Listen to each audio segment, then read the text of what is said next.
2, 3. Halo semuanya. Perkenalkan, kami dari kelas 12 IPA 3. Sebelumnya kami dari kelompok 3. Saya Rindang Dwi Handayani. Saya Jenny Arvila. Saya Andini. Saya Dimas Prasetya. Saya Reja. Saya Kristi Amanda. Saya Teresia Noviana. Dan di video kali ini kami akan menjelaskan unsur intrinsik dan juga unsur ekstrinsik dari novel Daun yang Jatuh Tak Pernah Membenci Angin oleh Terelie. Di sini yang pertama kita akan membahas tema. Novel ini bertema cinta terhalang usia. Yang kedua kita akan membahas tokoh.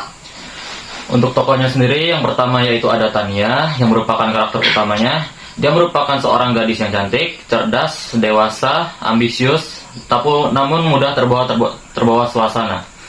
Yang kedua yaitu ada Danar, yaitu dia adalah protagonis pria dalam novel ini. Dia adalah orang yang sabar, dewasa, murah hati, penyayang, tampan, menyukai anak kecil, penulis novel, dan pendiam. Kemudian yaitu ada Dede. Dia merupakan adik dari Tania. Dia merupakan orang yang cerdas, dewasa, tampan, bisa membaca situasi, dan aktif. Yang keempat yaitu ada Ratna, yang biasa juga dipanggil oleh kakak artis oleh Tania dan adiknya. Dan dia juga merupakan istri dari Danar. Dia merupakan orang yang sabar, penyayang, tulus, dan cantik sekali. Yang kelima yaitu ada ibu dari Tania dan Dede. Beliau merupakan orang yang berhati besar, pengertian, dan sangat penyayang. Kemudian ada Aneh. Dia merupakan kawan sekamar Tania ketika dia berada di Singapura. Ia merupakan orang yang bijaksana dan pandai memberi saran. Yang terakhir yaitu ada Adi. Ia merupakan teman Tania, teman dekat lebih tepatnya. Dia merupakan orang yang baik dan mudah bergaul. Dia juga merupakan orang yang sangat friendly. Kemudian alur. Alur yang digunakan dalam novel ini adalah alur campuran atau alur maju mundur. Hal ini dibuktikan oleh tahap cerita sebagai berikut ini. 1. Pengenalan atau awal cerita. Awal cerita dalam novel ini dimulai dengan narasi Tania yang berlokasi di sebuah toko. Toko buku ini yang mengaitkan segala cerita yang kelak akan mengalir. Narasi yang dipaparkan adalah narasi mengenai perasaan Tania, sang tokoh utama, yang kemudian berlanjut dengan mengenalkan berbagai tokoh dalam cerita ini. 2. Konflik atau awal permasalahan. Permasalahan atau konflik dalam cerita ini berlangsung ketika Tania kecil mulai merasa perasaan yang mengganggu ketika dirinya, Danar, Kak Ratna, Dede, dan Ibu berjalan bersama ke dunia fantasi. Ia mulai merasa cemburu.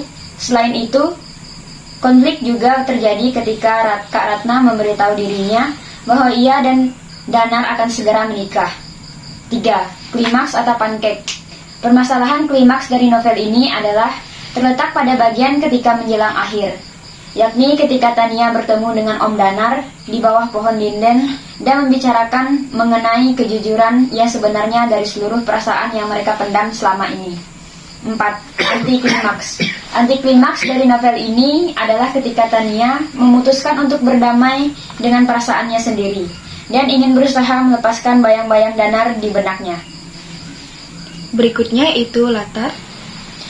Latar melingkupi 3. Yang pertama latar tempat, latar waktu, dan latar suasana. Yang pertama latar waktu terdapat di rumah kardus Tania, toko buku favorit Danar, rumah sakit, pusara ibu, kontrakan Danar, bandara, dan bandara Changi, dan NUS atau National University of Singapore, dan toko buku terbesar di Singapura.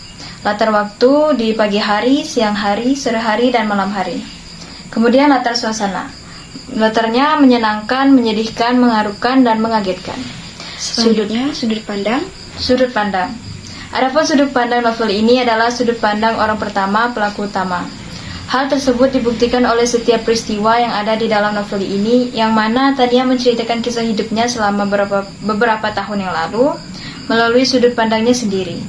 Berikut adalah beberapa bukti sudut pandang Tania.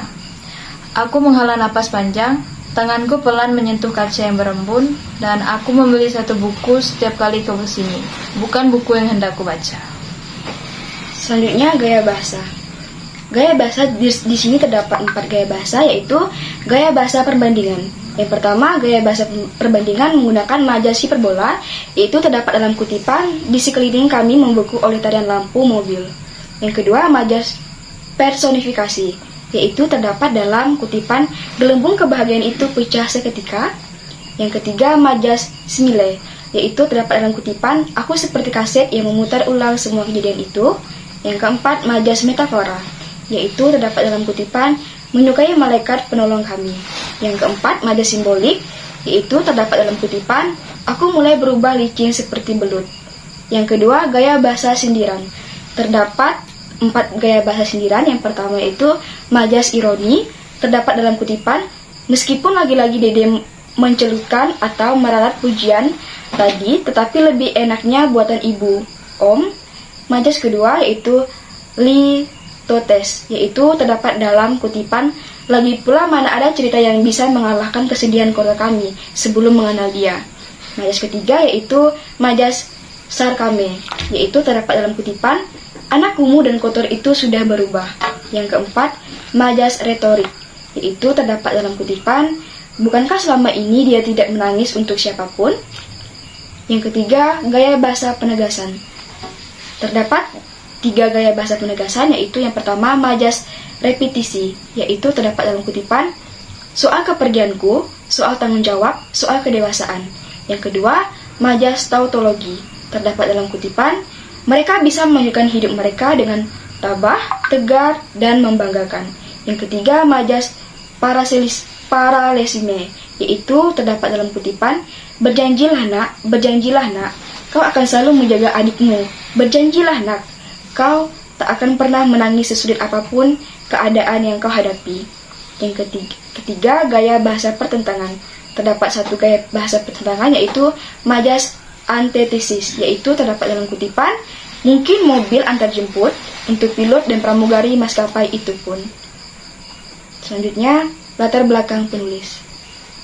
Kemudian, latar belakang penulis. Seperti yang kita tahu, Terelie merupakan salah satu penulis terkenal yang berasal dari Indonesia.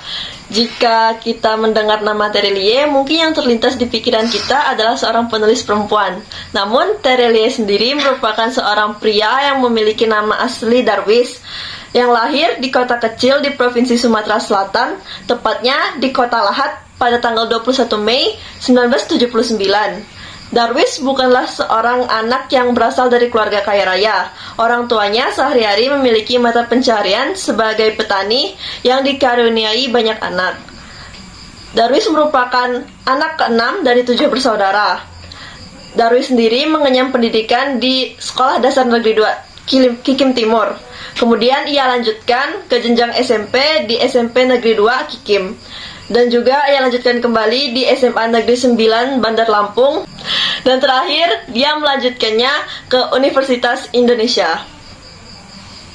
Selanjutnya, nilai kehidupan. Nah, nilai kehidupan dalam novel ini sendiri terdapat 3. Yang pertama, nilai sosial, di mana kita dapat mengambil pelajaran dari cerita ini bahwa kita dapat menolong sesama tanpa memandangnya, seperti Danar yang menolong Tania dan Dede ketika berada dalam bis.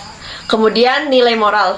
Nilai moral yang terkandung dalam novel ini memberi pengetahuan terhadap kita bahwa sesuatu yang terlihat sulit nyatanya tidak sesulit itu ketika kita bersungguh-sungguh dalam mencapainya. Seperti tokoh Tania dan Dede yang berusaha belajar walaupun mereka telah tertinggal karena sempat putus sekolah.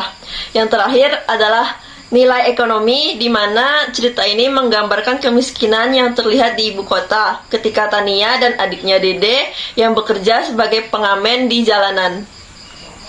Selanjutnya, amanat. Amanat yang terkandung dalam novel ini adalah sebagai berikut. Yang pertama, terkadang hal apa yang terbaik adalah tentang menerima. Apa yang terjadi tidak selalu seperti yang kita inginkan. Yang kedua, karena apa yang terbaik menurut kita belum tentu terbaik menurut kehendak Tuhan. Dan yang ketiga, kita harus tetap tegar dan sabar ketika menghadapi kesedihan suatu masalah atau musibah atau apapun hal negatif. Yang keempat, karena seyogianya, cinta yang suci tak harus memiliki. Nah, sekian video yang dapat kami sampaikan mengenai unsur intrinsik dan juga unsur ekstrinsik dari novel Daun yang Jatuh Tak Pernah Membenci Angin oleh Terelie. Sebelum kami menutup video ini, kami akan menyampaikan beberapa kalimat favorit kami atau quotes yang kami suka dari novel ini. Cinta tak harus memiliki, tak ada yang sempurna dalam kehidupan ini. Dia memang sangat sempurna, tabiatnya, kebaikannya, semuanya. Tetapi dia tidak sempurna, hanya cinta yang sempurna. Kemudian, bahwa hidup harus menerima, penerimaan yang indah. Bahwa hidup harus mengerti, pengertian yang benar. Bahwa hidup harus memahami, pemahaman yang tulus. Tak peduli lewat apa penerimaan, pengertian, dan pemahaman itu datang. Tak masalah meski lewat kejadian yang sedih dan menyakitkan. Berikutnya, aku menghela napas panjang, tanganku pelan menyentuh kaca yang berembun, dingin seketika, menyapa ujung jari, mengarik ke telapak tangan melalui pergelangan, menerobos siku, bahu, kemudian tiba di hatiku, membukukan seluruh perasaanku. Berikutnya, orang-orang yang sedang jatuh cinta memang cenderung menghubungkan satu dengan hal lainnya, mencari-cari penjelasan yang membuat hatinya senang. Kemudian yaitu, kau pandai sekali menyembunyikan semua perasaan itu, semua pelukan itu, semua tatapan itu. Kau pandai sekali. Kau menipu dirimu sendiri. Berikutnya, kebaikan itu memang tak selalu harus berbentuk sesuatu yang terlihat. Yang terakhir, benci, entahlah. Tak mungkin membenci tapi masih rajin bertanya. Atau memang ada benci jenis-jenis baru? Sekian video yang dapat kami sampaikan, kurang lebihnya kami mohon maaf. Terima kasih dan sampai jumpa lagi. Bye. Yeay! Like a Polaroid love 사랑 촌스러운 그 감정 근데 내 가슴이 뛰어 왜 날 이래 날